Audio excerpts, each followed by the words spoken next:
ايه والله الكلاينت تبعنا قدر يسكر ديل مع شركة عم تبني أطول برج بالعالم بجدة بالسعودية.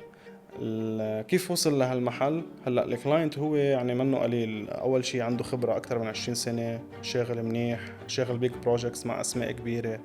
بس وصل لمحل ما عادش فيه تطور من ناحية جذب العملاء باستمرار لعنده، من ناحية جذب البريميوم كلاينتس.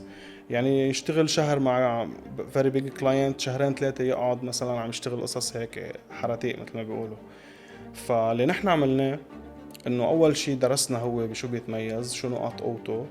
عملنا ريبراندنج للبوزيشننج تاعوله مزبوط اونلاين، مش بس اونلاين، حتى بالسيلز بروسيس كيف بده يعرض الاشياء اللي هو بيتميز فيها، كيف يعمل لهم بورتفوليو بالطريقه الصح، كيف يحكي فيهم مع الكلاينت، شو الاسئله اللي يسالها للكلاينت. حتى فتنا بالسيلز فريم ورك تاعوله.